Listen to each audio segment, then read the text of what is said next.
तो आदाब, नमस्कार, गुड इवनिंग, सत श्री अकाल। एक बार फिर आप तमाम लोगों का स्वागत है क्राइम तक की कहानी के इस एपिसोड में। उम्मीद है पूरी फैमिली अच्छी होगी, अपना और अपनों का ख्याल रख रही होगी।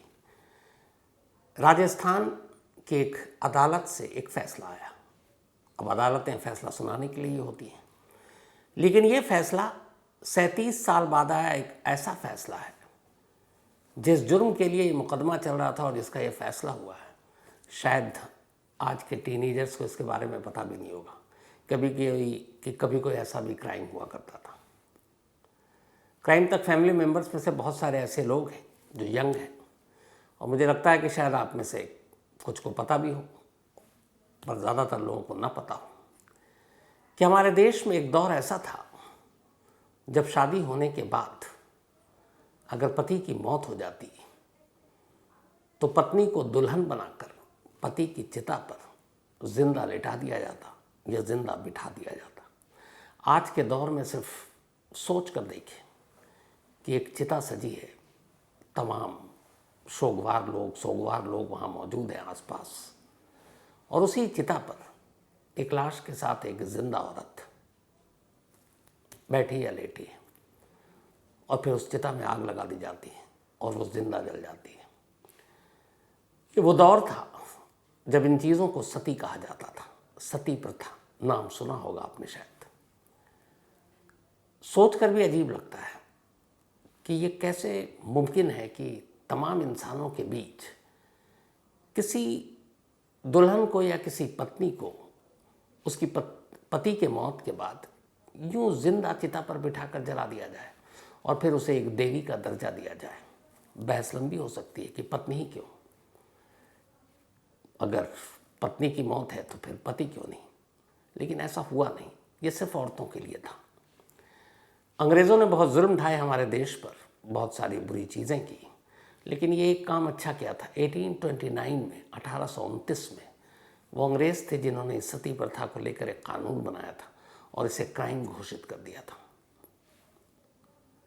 और आखिरी जो केस हमारे देश में हुआ सती का, वो 1987, आज से 37 साल पहले राजस्थान की राजधानी जयपुर से मुश्किल से 2 किलोमीटर दूर एक गांव में। और अच्छी बात यह है कि 37 साल बाद फिर कभी सती प्रथा दोहराई नहीं गई, फिर कभी कोई मुकदमा अदालत में पहुंचा नहीं। और राजस्थान की जिस कोर्ट ने यह फैसला सुनाया है वो स्पेशल कोर्ट सती के केसेस के लिए ही थी, और यह आखिरी केस था जो सती प्रथा का उस अदालत में चल रहा था। 37 साल पहले जब इस अदालत में यह मुकदमा दिया गया, तब की सरकारों ने दावा किया कि फास्ट ट्रैक कोर्ट के हिसाब से इस मुकदमे का फैसला होगा और जल्द से जल्द दोषियों को सज़ा दी जाएगी। 37 साल पहले कहा था। 37 साल बाद अब इस केस का फैसला आया, और अफसोस 39 लोगों को, जिन्हें कसूरवार गुनहगार ठहराया गया था, एक जिंदा पत्नी को उसके मुर्दा पति के साथ चिता पर बिठाने, लिटाने और जलाने का, उनमें से एक को भी सज़ा नहीं हो पाई। सब के सब बरी कर दिए गए। 37 साल बीत गए थे। 39 लोगों को पुलिस ने आरोपी बनाया था। उनमें से कई की तो मौत हो गई, कई के खिलाफ सबूत नहीं मिले, गवाह नहीं मिले, निकलते गए। लेकिन फिर आखिर में 26 लोग बचे। उनमें से भी धीरे धीरे 2004 में एक फैसला आया, कुछ निकल गए। आखिरी 8 लोग बचे थे, और उन 8 लोगों के मुकदमे का फैसला अब राजस्थान की कोर्ट ने सुनाया और उनको भी बरी कर दिया। और इस तरीके से इस देश के सती प्रथा का आखिरी मुकदमा, उसका दी एंड हो गया, बिना किसी नतीजे पर पहुंचे हुए। बॉलीवुड में एक मर्डर हुआ था, दिव्या भारती मर्डर केस। तो Bollywood murder Divya Bharti death case Kuku FM के ऑडियो लर्निंग प्लेटफॉर्म पर मौजूद है। आप वहां जाकर इसे सुन सकते हैं। और हाँ, आपको ये भी बता दूं कि 14 दिनों के लिए कुकू FM बिल्कुल फ्री है, यानी मुफ्त है। अगर आपको भी क्राइम स्टोरीज में खो जाना है तो आपके लिए एक ज़बरदस्त मौका है।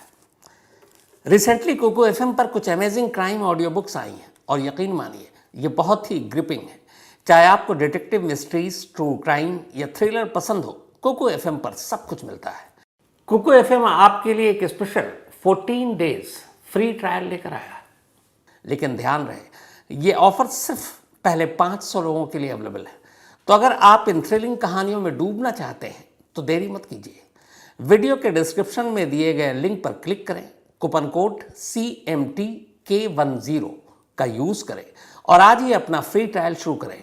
आपको 999 फ्री कॉइन्स मिलेंगे। अगर आप बिना मेरे कूपन कोड के अप्लाई करेंगे तो आपको सिर्फ 7 डेज का फ्री ट्रायल मिलेगा। सोचिए, आप 14 दिन जितनी चाहें उतनी क्राइम ऑडियो बुक सुन सकते हैं, वो भी बिल्कुल फ्री। यह आपके कम्यूट, वर्कआउट या फिर एक शांत शाम को और भी एक्साइटिंग बनाने का परफेक्ट तरीका है। लेकिन याद रहे, वक्त तेजी से निकल रहा है और एक बार जब ये फ्री ट्रायल स्लॉट्स खत्म हो जाएंगे तो फिर ये मौका हाथ से निकल जाएगा। तो इस औसम मौके को मिस न करें। अभी अपना फ्री ट्रायल लें और क्राइम की बेस्ट स्टोरीज सुनना शुरू करें। After 14 days the subscription plan will be activated. पर सवाल ये कि मुकदमा क्या था। ये कहानी मैंने आपको बहुत पहले सुनाई थी, लेकिन मुझे लगता है कि ये जो फैसला आया, इस फैसले को सामने रखते हुए इस मुकदमे को भी जानना ज़रूरी है। 1987 की बात है। जनवरी का महीना था। जयपुर से कुछ दूर एक गांव, जिस गांव का नाम दिवराला, वहाँ एक नौजवान रहा करता था जो ग्रेजुएट था और उसका नाम था माल सिंह शेखावत। माल सिंह शेखावत ने जब कॉलेज पास कर लिया तो घर वालों ने कहा इसकी शादी कर देते हैं। ये वो दौर था जब शादियाँ जल्दी हो जाती थी। लड़की देखनी शुरू हुई। 2 गांव छोड़कर एक गांव में एक लड़की उन्हें दिखाई दी। रिश्ता तय हो गया। उस लड़की का नाम था रूप कंवर। 18 साल की लड़की, 10वीं पास, ठीक ठाक फैमिली। रूप कंवर के पिता का ट्रक का कारोबार। दोनों के बीच जनवरी 1987 में शादी हो जाती है। लेकिन उस वक्त चूँकि उम्र कम थी और एक परंपरा भी थी कि शादी के बाद जल्दी विदाई नहीं होती थी, गौना जिसे कहते हैं। तो शादी तो हो गई और शादी के अगले 8 महीनों में मुश्किल से किस्तों में 20 दिन रूप कंवर ने अपने पति माल सिंह शेखावत के साथ अपने ससुराल में गुजारा। सिर्फ 20 दिन, अलग अलग किस्तों में। जनवरी में शादी हुई थी, सितंबर 1987 का महीना आ गया। इसके बाद रूप सिंह अपने गांव में थी। रूप कंवर जो अब सिंह हो गई थी।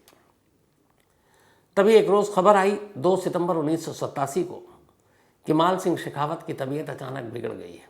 घर वाले उसे लेकर सीकर अस्पताल पहुँचे। सीकर अस्पताल में वहाँ इलाज चला। उसके पेट में दर्द, उल्टियाँ हो रही थी। तबीयत ज़्यादा ख़राब थी। रूप कंवर के घर वालों को पता चला। रूप कंवर अपनी माँ के साथ अपने पति को देखने के लिए उसकी तीमारदारी के लिए अस्पताल पहुँच जाती है। वहाँ वो रहती है, लेकिन फिर 3 सितंबर को सुबह तबीयत ठीक, सुधार होने लगता है। अब चूँकि रूप कंवर बहुत ही अभी पूरी तरह से उसका गौना भी नहीं हुआ था, तो बहुत सारी परंपराएं, रस्में थी। ससुराल वालों ने कहा कि अब तुम वापस लौट जाओ, अब सब ठीक है। न चाहते हुए भी रूप कंवर वापस अपने मायके चली गई 3 सितंबर 1987 को।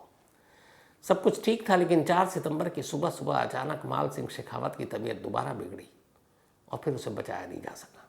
उसकी मौत हो गई। मौत के 2 घंटे के बाद, सिर्फ 2 घंटे बाद, माल सिंह शेखावत की लाश गांव लाई गई। अब गांव में ये हुआ कि उसी दिन अंतिम संस्कार होना है दोपहर तक। अब उधर अंतिम संस्कार की खबर थी, मौत की खबर इधर घर वालों को मिल चुकी थी। रूप कंवर रोते हुए, जो अपने पति को छोड़कर अभी पहुंची ही थी, वापस आती है। 8 महीने में ही 18 साल की उम्र में वो बेवा हो गई थी, विधवा हो गई थी। अब इधर चिता सजाने की तैयारी शुरू हो गई दोपहर के वक्त। इस गांव की कुल आबादी बहुत ज़्यादा नहीं थी, 200-400 की आबादी थी। लेकिन दोपहर होने से पहले अचानक गांव में एक अफवाह बड़ी तेज़ी से फैलती है, और वो ये कि रूप कंवर अपने पति माल सिंह शेखावत से इतना प्यार करती है कि अब वो उसके बिना, उसने ऐलान कर दिया कि ज़िंदा नहीं रहेगी और अपने पति के साथ ही उसकी चिता पर लेट जाएगी और ख़ुद को सती कर लेगी। जैसे ही ये बात फैली, आसपास के गांव तक फैली। अब सती राजस्थान में प्रथा, ख़ासतौर पर राजपूताना बिरादरी में बड़ी आम बात है। एक दौर में पता नहीं ऐसी कितनी महिलाएं सती हो गई थी। तो अब जैसे ही गांव-गांव में ये बात फैली तो अचानक ये हुआ कि ये तो बड़ी चीज़ है, और सती प्रथा से वाकिफ़ लोग थे। हालांकि अंग्रेज़ों ने 1829 में बंद कर दिया, लेकिन फिर भी ये जानते हुए कि गैर कानूनी है, लोगों ने गांव पहुंचना शुरू कर दिया। जिस गांव की आबादी मुश्किल से कुछ 100 थी, देखते ही देखते 4 सितंबर की दोपहर हज़ारों लोग उस गांव में इकट्ठा हो गए, सिर्फ इसलिए कि एक बीवी सती होने जा रही थी। अपने पति की चिता पर लेटने जा रही थी। दोपहर सब कुछ हो गया। ससुराल वालों ने रूप कंवर को सजाया, दुल्हन बनाया। इसके बाद उसे उस गांव का एक चक्कर कटवाया, फिर उसे लेकर शमशान पहुंचते हैं। शमशान के बाहर ही एक जगह पर यह सब कुछ बनाया गया था और चिता सज चुकी थी। पति शेखावत की लाश चिता पर थी। इसके बाद उस चिता की परिक्रमा कराया जाता है रूप कंवर से। 7 चक्कर लगाती है, हाथ में नारियल था। लोगों की, हजारों लोगों की भीड़, हुजूम इकट्ठा। अब इधर ये भी डर था कि यह गैर कानूनी है, पुलिस आ गई तो क्या होगा। रूप कंवर चक्कर लगा रही है, पति की मौत हो चुकी है, गहरे सदमे में है। कुछ रिश्तेदार जोर से आवाज़ लगाते हैं, थोड़ा तेज़ी से चक्कर लगाओ, अगर पुलिस आ गई तो फिर सब कुछ रुक जाएगा। फिर उससे तेज़ी से चक्कर लगवाया जाता है। जब 7वां चक्कर पूरा हो जाता है, नारियल फोड़ दिया जाता है। इसके बाद रूप कंवर को सहारा देकर चिता पर बिठाया जाता है। चिता पर बैठने के बाद वो अपने पति की लाश, उसके सर को अपने गोद में रखती है। अब सब कुछ तैयार था, चिता तैयार, एक जिंदा और एक मुर्दा उस चिता के ऊपर। अब शेखावत का भाई चिता को आग देने के लिए आगे आता है। उस रोज़ उस गांव में ऐसा एक भी घर नहीं था जिसने अपने घर से इस चिता को जलाने के लिए देसी घी न दिया हो, क्योंकि उनके लिए बड़ी बात थी कि हमारे गांव से एक और पत्नी सती हो रही है। 65-70 साल पहले इस गांव में एक और सती की कहानी आई थी, ये दूसरी बार थी। तो गांव के लोग खुश, जैसे जश्न मना रहे हैं कि देवी आई है।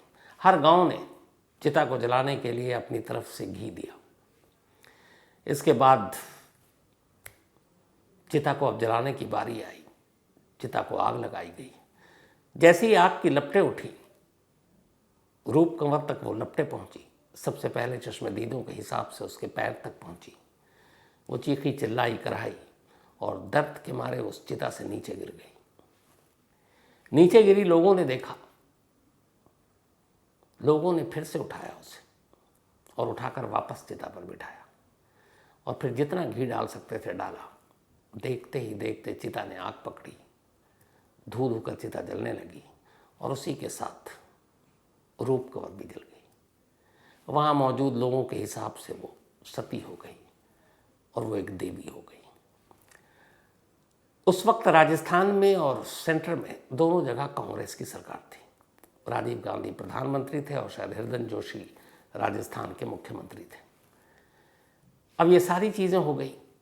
अगले दिन धीरे धीरे इस दिवराला गांव में हुई सती की कहानी पूरे राजस्थान के अलग अलग गांवों तक फैली। ख़ासतौर पर जहाँ जहाँ राजपूतों की ज़्यादा आबादी थी, वो सभी, चूँकि सती प्रथा धीरे धीरे आज़ादी के बाद ख़त्म हो रही थी, लेकिन अचानक रूप कंवर के इस सती हो जाने से इसे फिर से एक बल मिला, फिर से एक कहानी जिंदा हुई। अब सभी ने दिवराला गांव का रुख करना शुरू कर दिया। 5 दिन के बाद अचानक कुछ गांव के लोग जो इस प्रथा के खिलाफ थे, पढ़े लिखे थे, उन्होंने तमाम पुलिस से बात की। कोई कुछ कहने के लिए, क्योंकि पुलिस में भी सारी बिरादरी के वैसे ही लोग, उन्होंने कहा हम इस धार्मिक मामला इसमें बीच में नहीं पड़ेंगे, कानून को अलग रख दिया। कोई कुछ करने को तैयार नहीं। कुछ लोगों ने राजस्थान हाई कोर्ट के चीफ जस्टिस थे उस वक्त, उनको लेटर लिखा और कहा ऐसा ऐसा हुआ है। उन्होंने इस लेटर को ही एक आदेश के तौर पर लिया और पुलिस को हुक्म दिया कि इस मामले की जांच करो और FIR दर्ज करो। 5 दिन के बाद 4 सितंबर 1987 को रूप कंवर सती हुई थी। 9 सितंबर 1987 को पहली बार FIR दर्ज की गई। लेकिन FIR दर्ज करने के बाद पुलिस वालों ने कहा कि हमें तो गांव में एक भी चश्मदीद ही नहीं मिल रहा है, किसके खिलाफ दर्ज करूं, कोई नाम नहीं। फिर भी जांच जारी है, हाईकोर्ट का आदेश है। इसी दौरान में एक दूसरी खबर उड़ गई और वो ये कि 13वीं के दिन यानी 4 तारीख को ये सती हुई थी और उसके बाद 12 सितंबर को उसी गांव में दिवराला में एक चुनरी आयोजन होगा और उसी जगह जहां पर रूप कंवर सती हुई थी वहाँ एक मंदिर बनाया जाएगा। रूप कंवर को एक देवी का दर्जा दिया जाएगा। अब ये बात धीरे धीरे वहाँ से निकलकर जयपुर से होते हुए पूरे राजस्थान और फिर दिल्ली तक ये खबर दस्तक दे देती है। अब जब दिल्ली तक ये खबर आती है, उसके साथ नेशनल मीडिया उस वक्त वो भी खबर आती है कि आज के दौर में भी एक महिला सती हो गई। ये शर्मनाक है। ये खबर फिर इंटरनेशनल मीडिया तक पहुंच जाती है और इंटरनेशनल मीडिया भी भारत को लेकर अजीब अजीब बातें लिखता है कि आज के इस दौर में 1987 में कंप्यूटर की चीख पुकार मची हुई थी कि जब टेक्नोलॉजी और ये सारी चीज़ें तरक्की कर रहा है, भारत में आज भी एक पत्नी को इस तरह से जिंदा चिता पर सजा कर लिटाया जाता है या बिठाया जाता है। सरकार भी दबाव में आई, फौरन एक्शन लेने का हुक्म दिया गया। अब इधर प्रॉब्लम ये थी कि राजस्थान की सरकार एक्शन कैसे ले। अब उनकी भी मजबूरी थी कि उनके मंत्रिमंडल में बहुत सारे जो विधायक थे, मंत्री थे, राजपूत बिरादरी से आते थे और वो इसके खिलाफ जा नहीं सकते थे। अब दिल्ली तक जब ये खबर पहुंची, उसके बाद इंटरनेशनल मीडिया में ये खबर पहुंची, फिर तो हर तरफ थू थू होने लगी, क्योंकि जिस सती प्रथा पर 1829 में बैन लगा दिया गया था, जिसको लेकर तमाम अलग अलग महिला संगठन वो विरोध कर रही थी, जब ये खबर आई तो हर तरफ देश भर में विरोध प्रदर्शन शुरू हो गया महिलाओं के अधिकार को लेकर। सरकार भी फिर झुकी, सरकार ने फौरन एक्शन लेने के लिए कहा। इसके बाद राजस्थान सरकार से कहा गया। अब राजस्थान सरकार की दिक्कत ये थी कि उनके कैबिनेट में भी ज़्यादातर विधायक या फिर मंत्री वो भी राजपूताना बिरादरी से। अब वो कैसे जाएं? मामले को धार्मिक रंग भी देने की कोशिश की गई।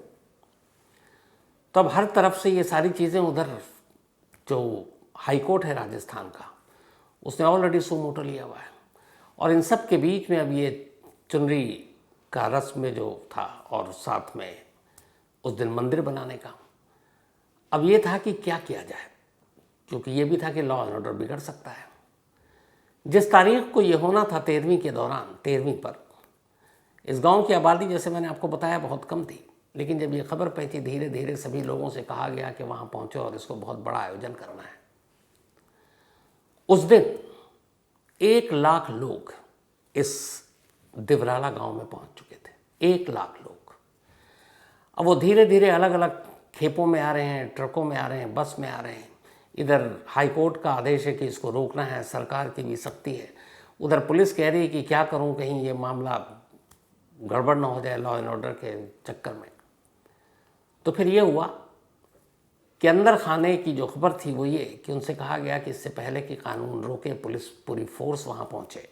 तारीख इन्होंने जो बताई, उससे पहले उन्होंने कहा कि तुम चुपचाप से 1 दिन पहले कर लो, और 1 दिन पहले ही इस चुनरी प्रथा को भी निपटा दिया गया और तमाम भीड़ 1 लाख लोगों की वहाँ पहुँची। इसके बाद खैर फिर पुलिस आती है, सब कुछ खत्म हो चुका था। अब चूँकि ये खबर पूरे देश में फैल चुकी थी, तमाम महिला संगठन लगातार धरना प्रदर्शन कर रही थी, तो अब सरकार को भी झुकना पड़ा। FIR को लेकर सख्ती की गई। अब धीरे धीरे लोगों से पूछताछ की गई। 39 लोगों को चिन्हित किया गया, 39 लोगों की पहचान की गई और उनका नाम FIR में दर्ज किया गया। इस दौरान इधर ये हो रहा है, इधर एक दूसरी कहानी अचानक आई कि क्या वाकई रूप कंवर ने अपनी मर्जी से अपने पति के साथ चिता पर जाने की ख्वाहिश जताई थी या उसके साथ ज़बरदस्ती की गई थी। तो इसकी सच्चाई तब खुली जब रूप कंवर के घर वालों ने बताया कि उन्हें तो इस बारे में पता ही नहीं था कि उनकी बेटी सती होने जा रही। न उसने बताया, न इवन घर वालों को बताया गया। कहा यह जाता है कि रूप कंवर से ज़बरदस्ती ये सारी चीज़ें कराई गई और जो चश्मदीद थे, बाद में जब ये सारी चीज़ें आई, उनमें से कुछ लोगों ने गवाही दी कि जब जबरन उसको चिता पर बिठाया गया और जब अब चिता को आग लगी, उसके पैर झुलसने लगे, वो चीखती हुई नीचे खुद से कूदी, जिसको लोगों ने कहा था कि गिर गई थी और वो चिता पर जाना नहीं चाहती थी। पर घर वालों ने और बाकी लोगों ने उसे जबरन उस चिता पर बिठाया और फिर हर घर ने जो घी दिया था, वक्त से पहले लकड़ी ने आग पकड़ी थी और इस तरीके से रूप कंवर सती हो गई। 39 लोगों के खिलाफ ये मामला दर्ज किया गया। फास्ट ट्रैक कोर्ट बनाई गई। 87 की बात है। 87 से पूरा 37 साल आज हो गए। 37 साल के बाद अब इस केस का फैसला आया और कोर्ट ने कहा कि इनमें से कोई भी दोषी नहीं है, क्योंकि पुलिस किसी चश्मदीद को अदालत तक ला ही नहीं पाई। पुलिस किसी के खिलाफ कोई ठोस केस बना ही नहीं पाई। और उसके पीछे की भी कहानी ये है कि पुलिस बनाना भी नहीं चाहती थी, क्योंकि जिन पुलिस वालों को इस केस की तफ्तीश करनी थी वो पुलिस वाले भी बटे हुए थे। उनमें से भी कुछ लोग उस सोच के थे जिनकी सोच थी कि सती प्रथा सही है।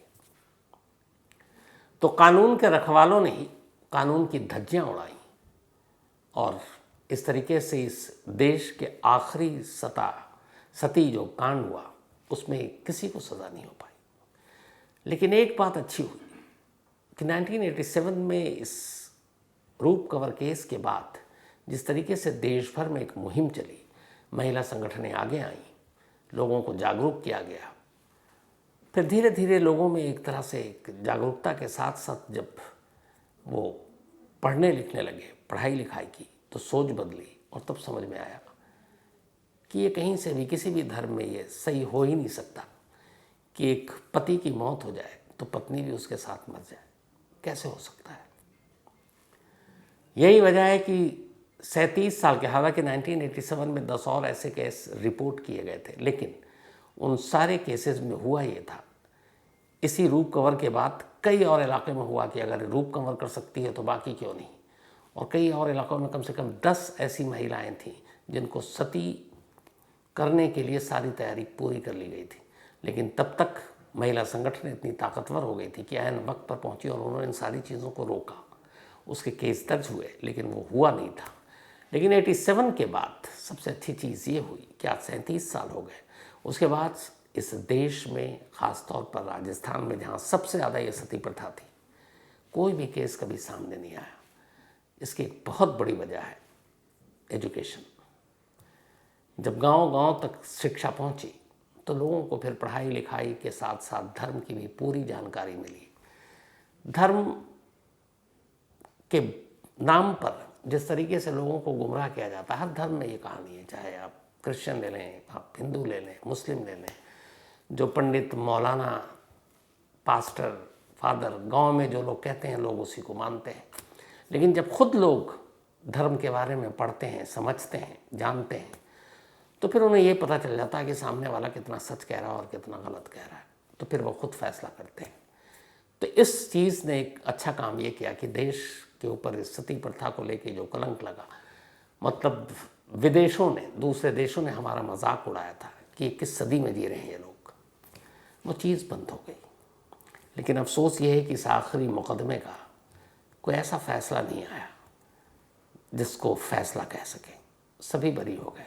वजह यही थी कि कानून ने ही अपना काम ढंग से नहीं किया, तो फिर अदालत कहाँ से अपना फैसला सुनाती। तो ये थी वो कहानी ख़त्म करूँ उससे पहले वही अपना सिलसिला। आज